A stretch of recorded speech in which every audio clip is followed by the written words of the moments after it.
How would you get more energy if you were depleted right before the podcast? What's your energy generation? I think I would like do this. I would like lift one ear up towards the sky and then like lift another up towards the sky. Doesn't that kind of electrify? Just kind of like change your inner. Why can't I think of the balance thing? The thing that your equilibrium. That's the word. Your inner equilibrium. I think I kind of like I kind of get my neck loosened up. I feel like that gives me a lot of energy. Yeah, raise wide my eyes. eyebrows. Yeah, wide raise eyes. my eyebrows. Open my mouth. This is exactly why this is an audio medium, because we look unique New York. We look completely out of our minds right now. Can you do a one eyebrow lift? Oh, of course. Classic. Yeah, of course. Okay. Yeah, all right. Yeah, I'm a know-it-all. I cannot do such a thing. Oh, no, I don't. I can do both. I think it's I can do. Oh man. Yeah, I can go. You've got like a whole Dwayne Johnson rock situation happening here. I learned that because of Jim Carrey. I love Jim Carrey. Well, I used to love. Did you practice to get to be that good? That's respectable. Some people might make fun of you for that, but I think that's respectable. I mean, I used to only be able to do one, and then I was like, I want to be able to do this, like back and forth. You're good at that. Of course, practice. Before it was a bonus that we weren't a video situation, but now it's a real. It's the listener's loss. I can do a.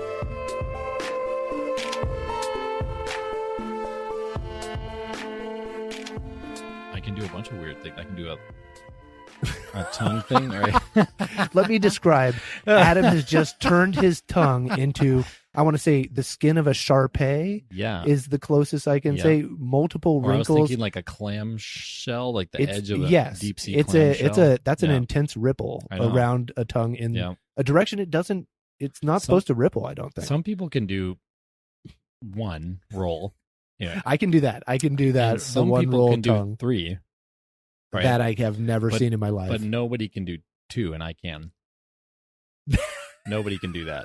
That's just me. I've never met anyone I've never ever seen anyone who can do 2. Welcome to our new podcast, Tongue Tricks, where we are doing tricks with our tongues. I can do 4 as well. I am an adult, just 4, and I have gone around, and I have never seen people doing these kinds of tongue tricks. This is impressive. Stupid human tricks. I'm shocked. I've newfound respect for you, Adam. Really? Just because of my tongue stuff? Yeah, okay. Well, I mean, the floor.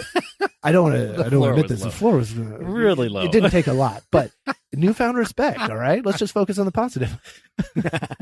Okay, should we get started? Let's get started. Okay, my name's Adam Braus. I'm Scott Maupin. This is Solutions from the Multiverse. Oh, I thought we were going to keep going back and forth each word. Shoot. All right, no, that's too weird. This is the podcast where everybody else has problems. We've got solutions. We are people without power. Yes. Throwing the solution and hoping that it lands in the hands of someone who does have that power. Yes. But we don't know. But I have a weird thing that I've noticed, which is that when I start thinking something and like talking about it, it happens 2 years later. Very common. Ooh. Very common. Okay. And so my theory is that if everybody just kind of shares good ideas, the good ideas will just kind of work their way up.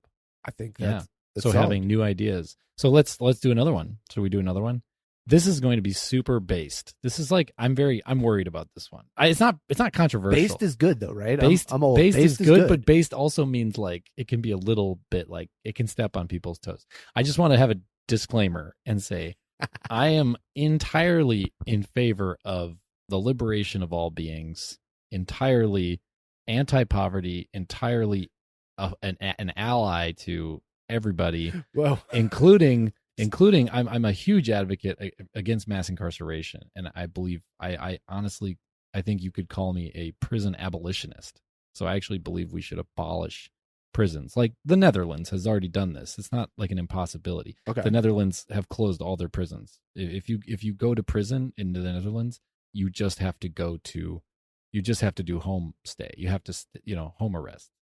They've abolished prisons. They have a sign. They have a sign hanging on the door that says, "Sorry, we've had to close the thing because too few. Now nobody wants to prison anymore." Well, there was too few prisoners, so they just closed them. Anyway, so I just want to say that up front. I don't want anyone to think that I'm some kind of like I'm scared. What guy disclaimer is making me here's the idea. So here's the idea. Nervous. It's one idea. It has 2 words though. So persona non grata, persona non urbana. Okay. persona non grata, persona non urbana. Urbana. I can okay, say it, so what I'm saying but is I cannot decode what it. I'm saying is banishment, exile. Okay, so we put way too many people in prison. That's like the backdrop. Clear. Like we have our prison population is like greater than anybody's, including like China and Russia. It's like autocratic. Percentage-wise, it's ridiculous. It's horrible. Yeah. It's an absolute travesty. Because it's a for-profit prison system. Anyway. You know, it's actually, I mean, I don't want to disagree with you because that obviously, it's horrible to have any kind of for-profit prisons. I agree completely. But if you actually look at the analysis, that actually isn't the problem. The for-profit part actually isn't the problem. It's mostly white fear. That's really what it's driven by. Okay, you could sell me on that. White fear is the reason why white people are super afraid. And it's not that they shouldn't be. We create a poverty, we create an impoverished society with structural racism. The poverty hurts the people of color more. They end up, because they're impoverished, becoming more criminal. And then the white people are scared that the people of color are criminal, and so then they are okay with these like horrible penal code systems. So it's not that the white people's fault either. It's really the capitalist people that fault. are things that are socioeconomic get translated into other reasons. Racial stuff. Yeah. But it's really So if you go down, and that's like the Netherlands. The Netherlands have eliminated prisons. But here's the thing: we need to put fewer people in prison. Okay. And I'm just thinking of creative ways to put fewer people in prison because I don't think that's a good thing to do. So what about just persona non grata? Okay, you get picked up and you did something bad. You've been smashing car windows and they got you dead to rights. With smashing 20 car windows. Same as it is now, except instead now of going to a prison, they just bus you over to the next state and dump you somewhere else. They're like you have to leave. They're like, just you can't only live over one state. Or whatever. Or you just say to them, you are banished. You're exiled from San Francisco or the Bay Area from or whatever city, of the Bay Area, Kansas City. I mean, every city could do it. Any city could do it. So any city, Chicago, could just be like, you're banished from Chicago. We don't do this. I don't know why though. It's a very common in ancient history. This was totally standard. Banishment. Even in like Wild West history, it seems like a thing. But why is it gone? Where'd it go? Where did this is why this is why we have it on this podcast. Where'd it go? Sort of anti-freedom in general because there would be like you can't go.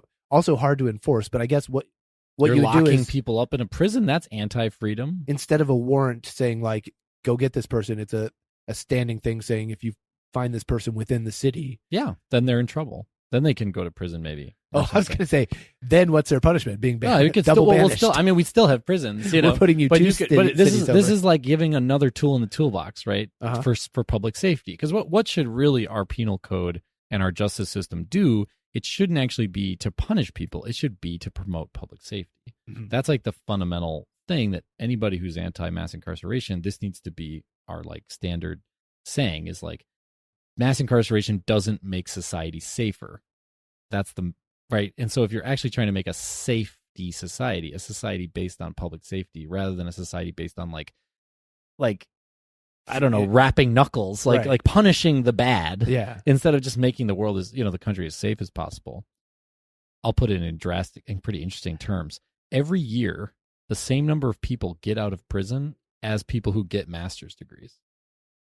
So there's basically like they're not the exact same people, right? Only a very sliver. There is probably a little tiny overlap, crossover. Yeah. Okay. But what I'm saying is there's like the anti-master's degree and the master's degree, right? Because the master's degree kind of gives you an advantage, kind of puts you above, kind of gives you this opportunity access. Right. The prison being an ex-convict puts you down, keeps you out, cuts you out of things, right? Sure. Yeah. So basically, there's like the master's degree and the anti-master's degree every year. It's 330,000 people get out of prison every year. So I ask anybody who believes that our system is actually functioning well. I just ask them, like, do you think it's better? Do you think those people are safer members of our society because they've been in prison for a few years? Right. Or do you think they're worse? And their answer is they're worse. They're less safe. I'm like, well, then why did we put them in there? Yeah, clearly evidence is that people going through the prison system more often than rehabilitating, it hardens them into life of this is now your identity and take your away life their now. resources. Yeah, exactly. Yeah. So what if you could just banish them? What if we went back to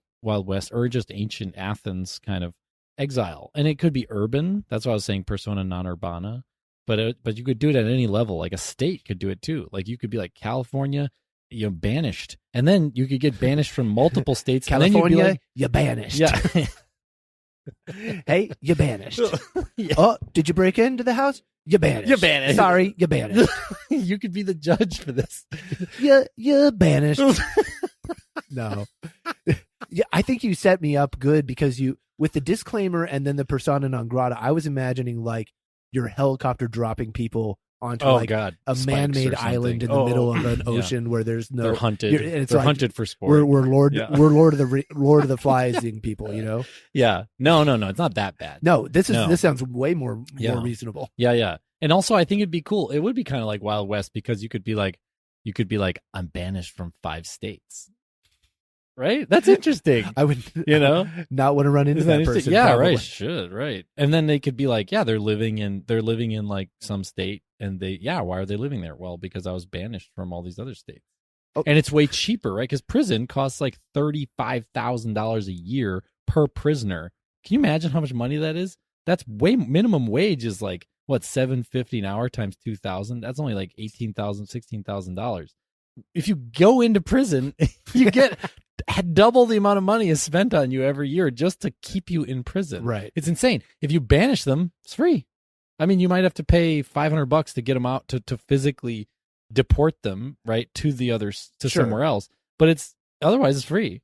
Now, is there like a limitation on level of banishment crime, or if I like murder someone and then the cops are like, all right, cool, you need to leave our city? I'm like, good, I was leaving, goodbye. Yeah, bye. I was running away. I was actually riding a Bronco to the border. I was trying to get away. Or you're like, I actually just finished the business that had brought me here, so I'm fine leaving. Yeah, I came for the murder and I'm done. Yeah, done. So and you guys are buying me a plane ticket? Fantastic. Great. I'm good to go. Yeah, so I feel like some banishable.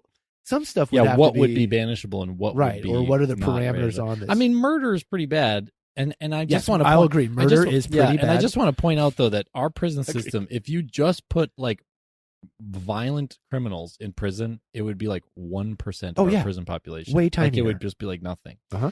The majority of our prisoners are what are called non-violent offenders. Yeah, but they're called non-nons. Oh, non-violent, non-sexual, non-repeat. Which is kind of, if you cross those lines, right? If you keep doing the same crime over and over and over again, right, that's not good. If you do a sexual crime, we're coming for you, right? You do a violent crime, also not good. Mm-hmm. But if you do one crime and it's non-violent, non-sexual, non-repeat, for example, I mean, should you even be in prison? Right. So non-violent. So it's a property crime. So you like could be drug crime, could be shoplifting, could be have drugs, bad checks, could be could be bad checks, could be. But there's a range of things embezzled that fit money, in there. or you rob something. Well, you do one rob, not like you've done a dozen robberies, but like you're a 16-year-old kid and you're just like, I'm an idiot and I'm part of this like horrible gang or something, and they decide to do a robbery and you get caught. It's like, should you really go to prison if one thing? Maybe you officer, I'm the horrible gang's nice guy. Yeah, come on. You know how they have like a guy who does everything? Like they have a guy who like is the car guy, and they have a guy who's like the stabbing guy. I didn't admit to that, but I'm like the nice guy. I'm the nice guy. I'm the guy who's there, and I do all the nice stuff. Hey, let me check my report here. You're banished. Oh no. You got me. But a big part too of criminology stuff. People are going to wonder why the hell I know so much about this, but it's just a hobby of mine. I'm very anti-mass incarceration, very pro prison abolitionist. If you think that sounds crazy, just know that it's not crazy. Holland has already done it. Multiple countries have already done it. It's a possibility. It's a goal. Yeah, it's a goal, and you work towards it gradually. But one thing that I've learned is, for example, how crime actually works. It's largely circumstantial. So part of the reason why you send people to prison is not just to like is to get them out of the circumstances that were actually making them a criminal. Mm-hmm.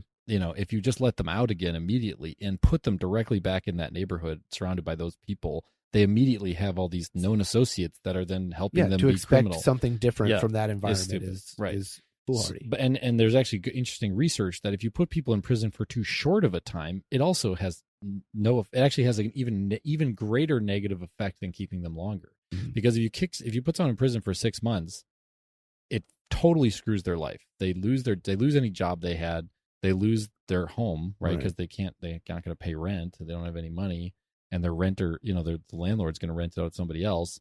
They can lose stuff with their standing with their kids and stuff. Oh, yeah. It ruins their whole life just to go for 6 months. But 6 months isn't long enough for them to then, when they get out, for that whole community to be a completely have different changed, person. right? Yeah. But if you put someone in prison for like 2 years or 3 years, when they get back, like all their other gang members have like moved on or died, or they're in prison, or and so it's not all gangs, but that community you can't go straight into the same pocket, right? Same way. And so actually, there's interesting research about if you put people in prison for too short, it actually is worse for them than if you put them into prison longer. Wow. Which is really weird. But the point of that is not say put people in prison longer. The point is banishment would put them out of that community. Right. But it would put them. It would say, hey, you're banished from San Francisco, or you're banished from California, or you're banished from the Bay Area, or you're banished from New York, banished from Chicago, whatever. And then it's like, okay, well, we have allotted for you $500 to get you anywhere else you choose.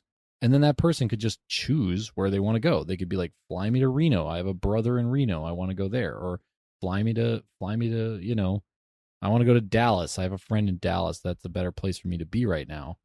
That would be literally that would achieve the criminological effect of going to prison for 3 years. It would take them out of a bad community and put them into a new community, but they hadn't spent the debilitating time of being in prison. And the cost of and 3 years of incarceration, putting him in prison, and the just general bad stuff that's going to happen during 3 years of incarceration. Exactly.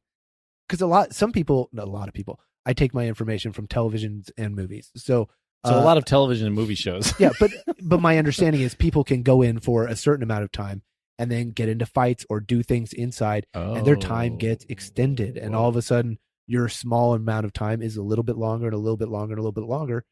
And that sort of thing isn't because you might have to like defend yourself. So now I'm in a fight, or now I'm in trouble for that, or whatever. But it's horrible. Yeah. But now you're not having to deal with that, or you're not in those environments in that pressure cooker where you've got nothing to do all day, every day, except decide to do the mega right thing or the mega wrong thing. And not everyone says mega right thing. In fact, I don't think it's a giant amount. Good person in the wrong situation is going to. It happens. Really you hear people choices. Come out of prison and they are like, I did all this stuff. I changed my life. But it is not the normal story of people coming out of prison. Right. Yeah, I used to volunteer at San Quentin Prison, which is in the North Bay here, and it's a huge prison. And I would go in there. They actually have a coding program to teach people how to code. Oh, cool. And so I was volunteering in there. I went like probably almost 10 times probably. And now I'm actually friends with the guy who still is he's a major guy in it as a volunteer. They're now called Mount Tamalpais. Mount Tamalpais University. That's what they're called now. And they can actually get their degree in the prison. It's kind of cool. So if anyone wants to donate, you can go to mounttamalpais.com or whatever.edu. We'll put it in the show notes. Yeah, sure, and you can donate because that's a mouthful to spell. It is, yeah. Yeah, but it's an interesting program. Anyway, so by being in there, I got to be, at least, and my mom was a psychiatrist in the prison system, the women's prison system. Anyway, so I've actually, been. I'm not just like looking at this like armchair. Yeah. Like I've been in, and like they were like, you have the wrong color pants on. You can't come into the prison until you go buy the right color pants, because my pants were blue. And it's like, you can't wear anything blue because all the prisoners wear blue. And if there's any problem, they're like, we need to be able to distinguish. Yeah, they need to be able to like quickly distinguish between volunteers and inmates. So anyways, those guys are like in the shit. Like that is not a good place to be. And if instead they were just banished, it sounds like, this is the interesting thing about banishment. Am I being like hard on crime, or am I being soft on crime if I promote banishment? And in a way, it feels like it's actually really hard on crime, but at the same time, functionally, it's less pain, less suffering on the actual criminal, And we're talking about convicted criminals. This is not people who are like, maybe they're guilty, maybe they're not. Just banish them. Just throw them out. No. This is like you've been convicted legally. And now banishment is basically. It's also a much different environment from 1,000 years ago, where being banished from a city means, okay, you're outside of these protective walls. You're going to be eaten by tigers. Exactly. It's either bandits or wild animals that are going to get you. It's just like saying, hey, you got into a really bad pocket of our like gnarly, a gnarly pocket of our society. living in, literally this cross street in this city, and you knew people who were like influencing you in a bad way. And so this is, and now we're going to pick you up and just like put you out of that. And if you're back around here and somebody sees you, or if you cross anybody's radar, speeding ticket, and you're back in this city, then you're going to the slammer. Yeah. And so it creates this like opportunity to like, it's like, I don't care where you go. You've just lost the privilege the to privilege. Be here for right now. You've lost the privilege because you here. Showed you can't handle it. So you got to, it's like we're the mom saying you two can't play together anymore. You know what I mean? Because when you do, you get into trouble and you do stupid stuff. So sorry. Do we have to separate you two? Do we have to separate you two? You can't be friends anymore, which notoriously never works. Never. Yeah, that's true. But if you moved someone physically to a different spot, right.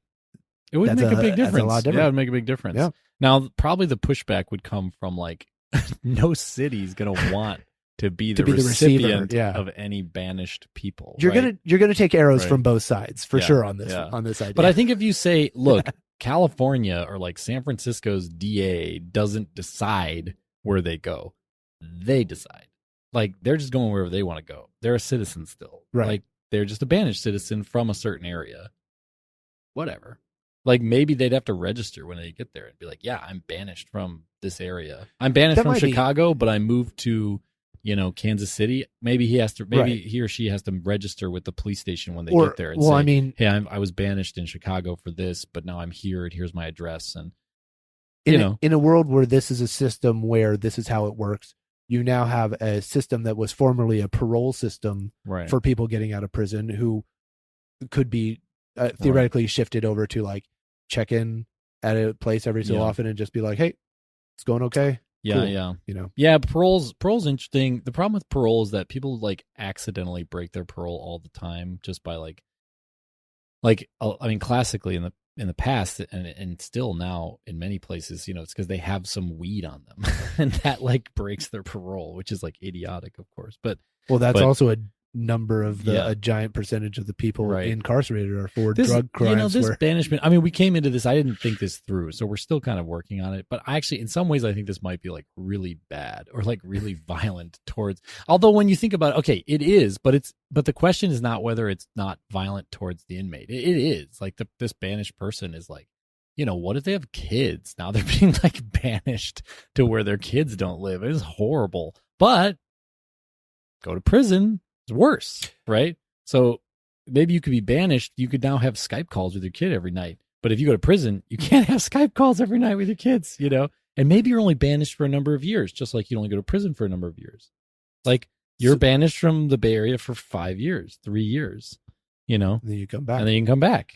And your kids can go with you if you want. If you get banished from San Francisco, maybe your whole family goes with you, and now you keep your kids and your family together. But that's up to you. It's not up to you if we send you to the slammer, right? So it actually is less violence and less suffering than, okay, that makes me feel better about it. Let's continue.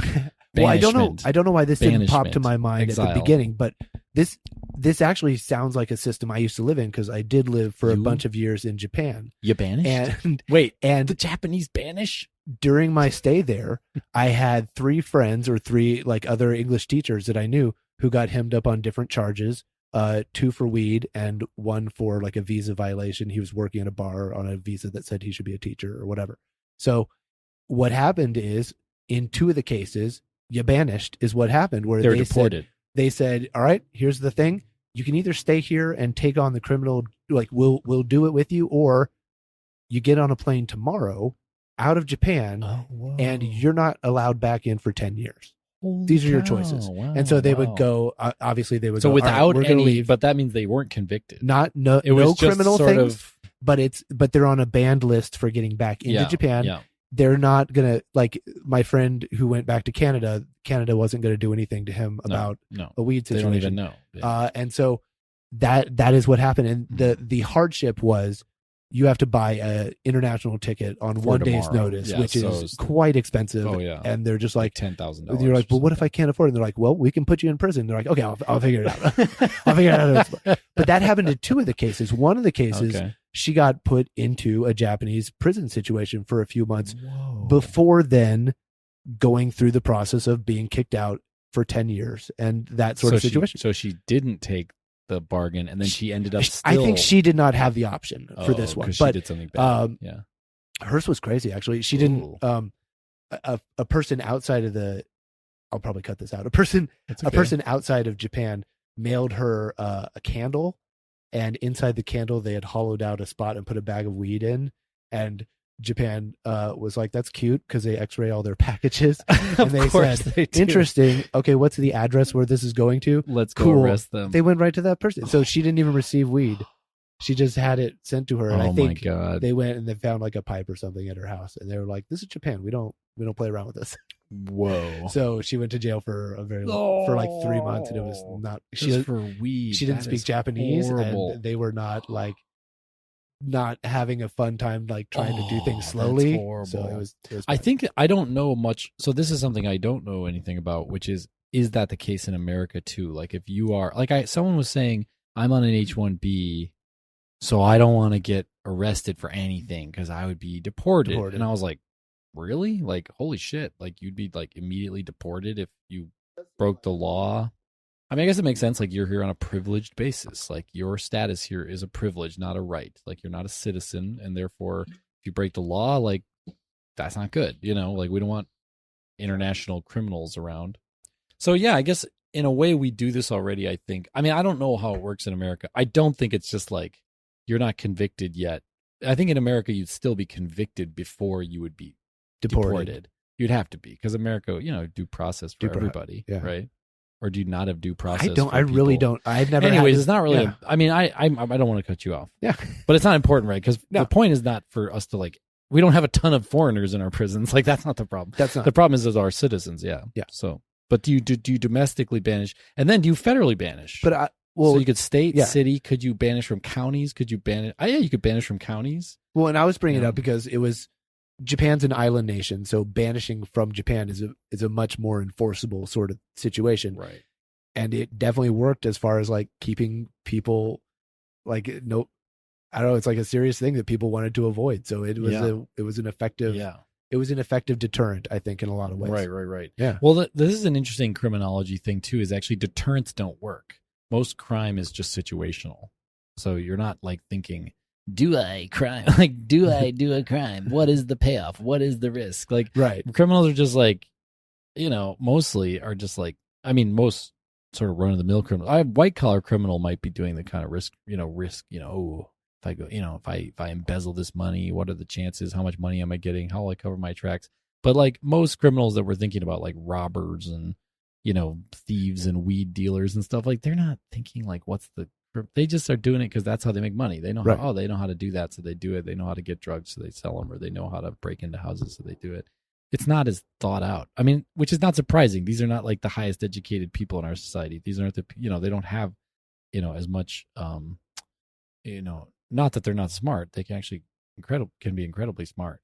But the idea that every evil act is the product of like some sinister calculated master plan is false. Yeah, right. There's a lot of things that are just like smash and grab type things where it's like, this is happening right now because it's happening right now. And the community you're in, like, I defy you, whatever race you are, whatever gender you are, it doesn't matter. If you're in a community where like that's like breaking the law is the norm, you will also break laws. Like, I just defy anyone to think, I wouldn't do that. It's like, get the hell out of here. Just do it. Which gets back to, if you are removed from a community where that's the norm, then you have a chance to rewrite these trajectories, to get out of these ruts and routines, because routines are powerful in both directions. Routines are powerful in a positive direction. Yeah, that I've heard. It's like a reset button. but definitely positive in negative directions too, where you can get into things where it's hard to get out of bad routines. Right. Wow, I've actually when I started saying this, I was like, I don't know where this is going to be. And for a while there, for a minute, I was like, we just shouldn't do this because maybe it's worse. But then I'm starting to get convinced. I'm convincing myself. Continue to speak, Scott. Maybe you'll convince me. You can't really convict someone by association, but if you could have some sort of a retool the whole, like, the ankle bracelet that is like home on home arrest, where it would keep you in. If you have that for like a friend group, And it's just like, you can go wherever you want. But you just can't go within X amount of feet people. of anyone else wearing your bracelet code. Yeah. Cause it's just like, you nudniks can't be trusted to not be knuckleheads together. Facebook couldn't. You can go do whatever you want, but it's essentially the equivalent of the middle school classroom where they're like, all right, you go to this corner, you go to that corner, and you go to this corner, and we're done with it. Yeah, we're not fighting anymore. Right. Facebook could do that. The state couldn't, because you'd have to literally put anklets on everyone. True. But Facebook could just track where your phone is and be like, the knuckleheads are together. Oh no, they're knuckleheading again. Send an automatic alert too. So what other problems? So city, state, county, anywhere there's a police force, basically, and then federally, you could also do it. You could be like, you're banished from America, depending on how bad. Although, then other countries might be like, "What are you doing? What are you doing?" But they wouldn't know. We don't have to tell them. We just be like, somebody's leaving. Somebody's coming over to where you are. It's our totally super secret official. Everybody has to do it policy. I mean, I guess they could do the same thing where it's like they decided where they're going, and when they arrive, they are supposed to sort of, put their name in with the police officer there and say, "I was banished from America." And one of those guys. Yeah, like another banished from America guy. But obviously, if it was like really bad crime or something, you wouldn't want to just do that. You'd want to, right? Yeah. But it doesn't make sense to do much banished from America stuff, because the Lord of the Flies Island comes in. Oh, now I'm back in the game. Yeah, Here we go. I was thinking more of like a Napoleon Island, like a St. Helena, where he can just like sit in his like hut and keep his one hand in his shirt. Why does he always do that? Napoleon always has one hand up, just the four fingers up to the knuckles. See, you're thinking you're thinking 1820s. I'm thinking 2020s. We need it to be a Squid Game island where we have webcams and we're profiting off of whatever chaos happens. Scott, you take it to the dark places. This is like so dark. Wait, is this some sort of a thing I should talk to a therapist about, maybe? Most Dangerous Game. That was the short story everybody read in high school, right? The Most Dangerous Game. Do you remember that? Yeah. Well, it's all, it's been redone. It's Hunger Games. Times. It's Battle Royale, the Japanese movie. It's a bunch of stuff. Yeah, I think it's an episode of Always Sunny in Philadelphia too. It's the game Fortnite, I believe. Oh God, the game Fortnite. Yeah, that's a good point.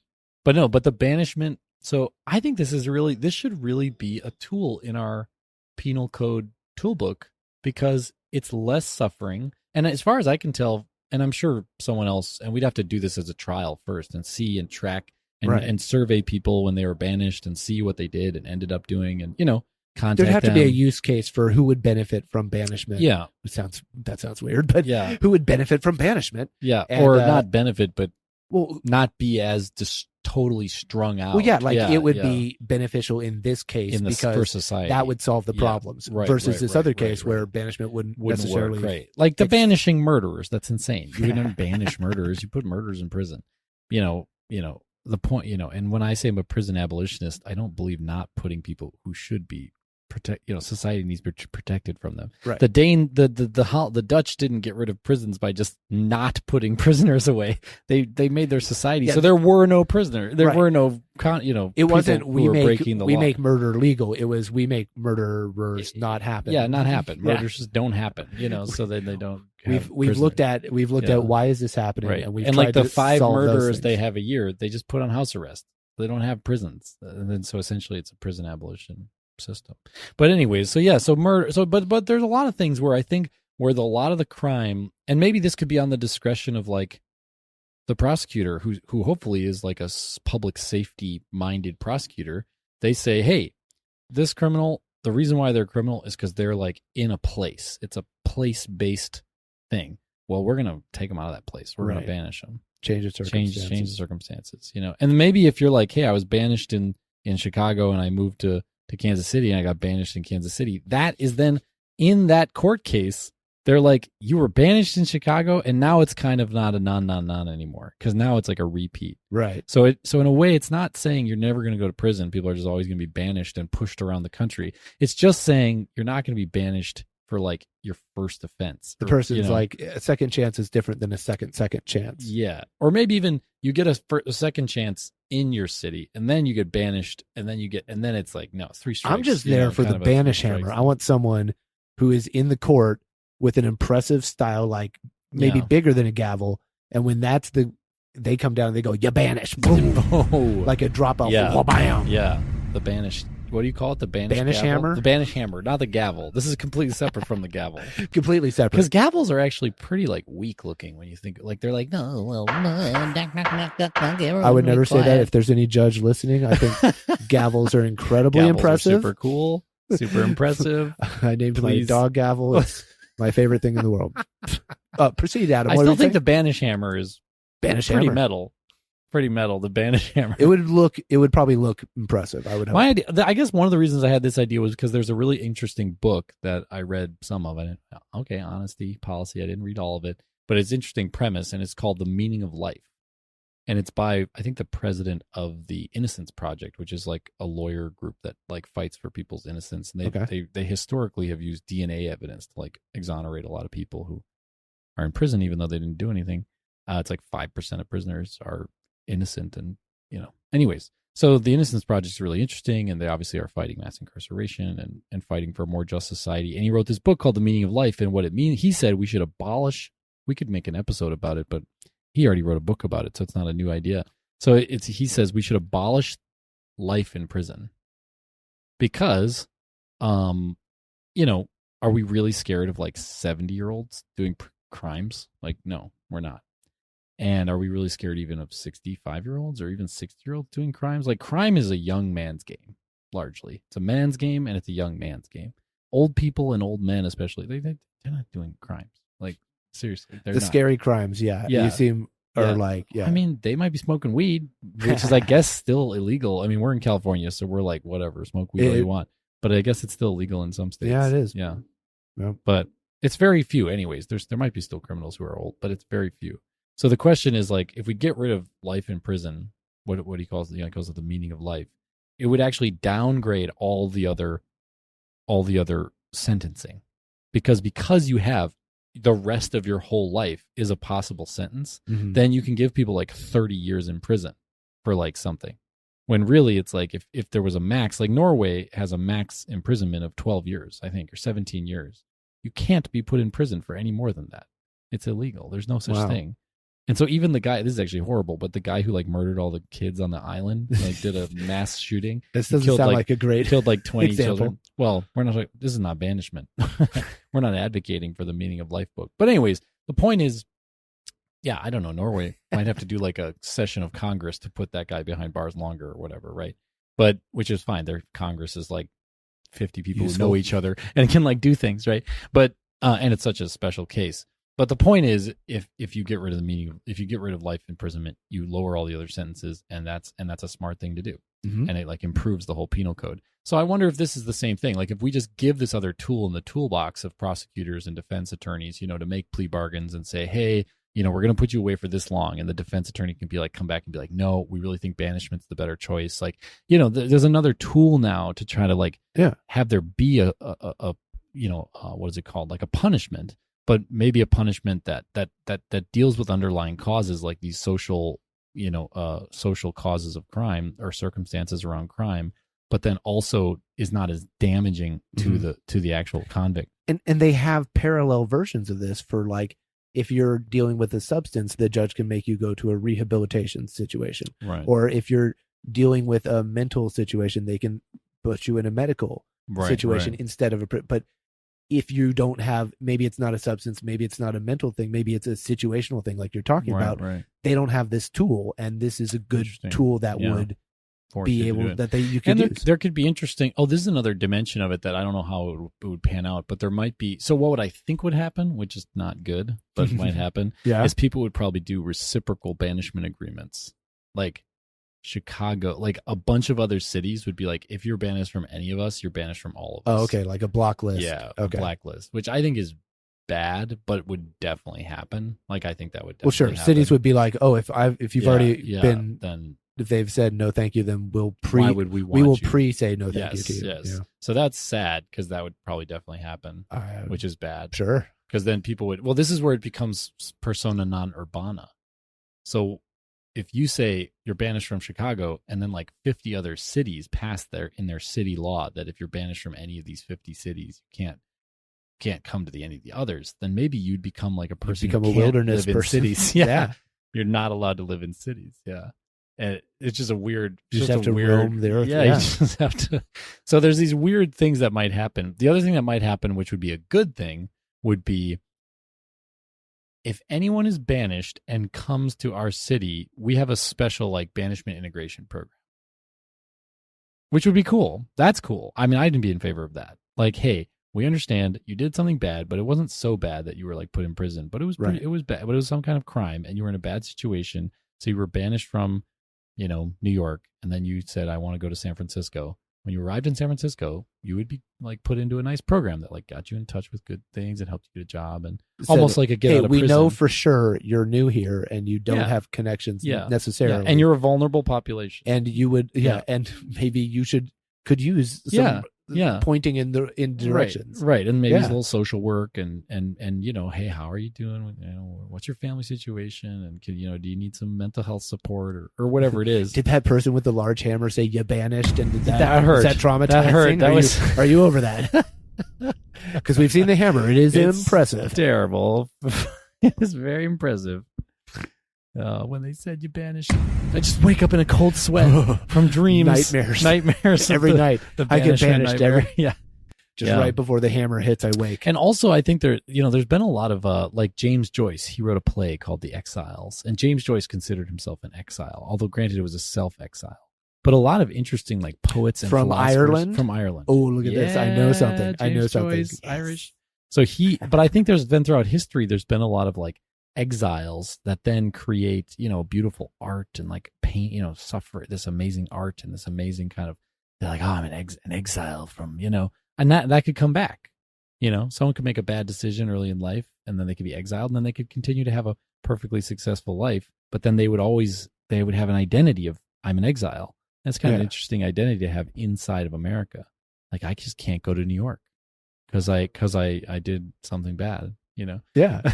You could also have a real like second chance mentality where you're like, you're one of those near miss things where if you have a near miss with death or whatever, you suddenly have a renewed appreciation for life. And so instead of you're like, whew, I almost was locked in a box with no freedom for a chunk of time.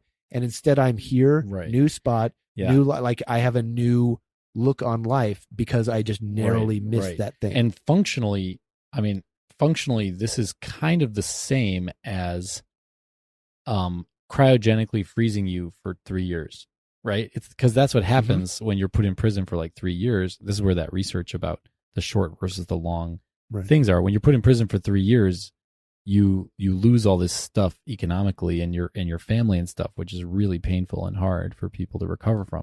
But you come back to your same community, but it's turned over. It's changed a lot. Your kind of known associates are like gone or changed, or they don't know you anymore. Well, a lot of the temporary negative forces have moved, or blown changed, on and moved through. And you're the new guy now again. But this is kind of like as if you didn't give them all the economic hardship, and you could have them hit the reset button because they're in a different city.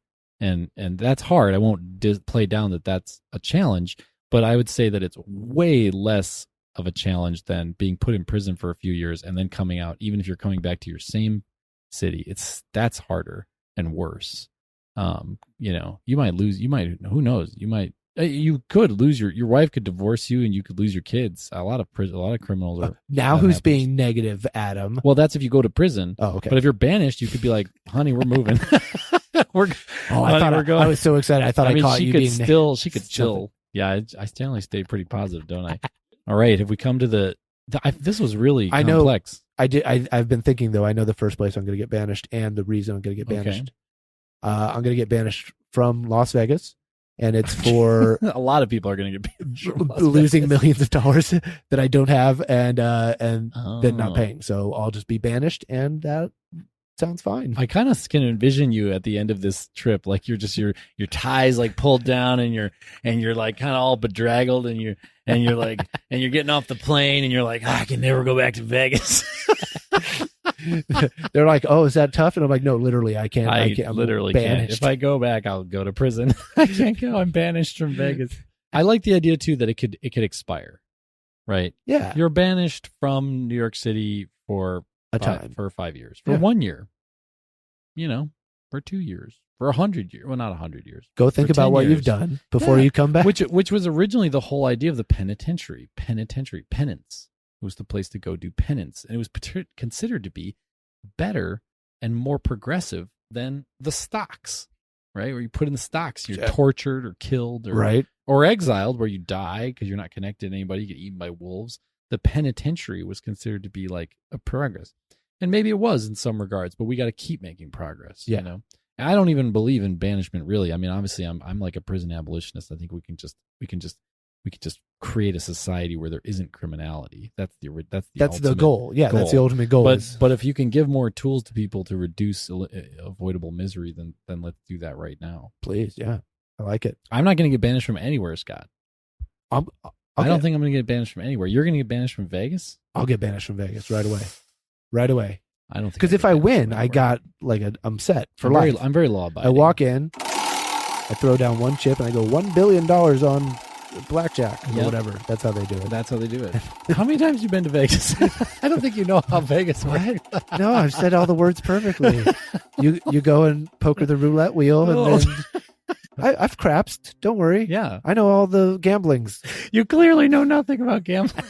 Like from what you've said so far, you're the person who knows least about gambling that I know. This is the point where I reveal that I'm three people in a trench coat standing on top of each other. I open the trench coat and run out the door. Well, on that note, I'm banished. You're banished. You're banished. Banish those children, those Scooby children. Well, we can just banish our listeners until next week. Okay, you're banished. This has been great, Adam. Thank you again. Thanks for everyone listening to SFTM. Come back next time. Yeah, we'll be here. Solution. Yeah. All right. Bye.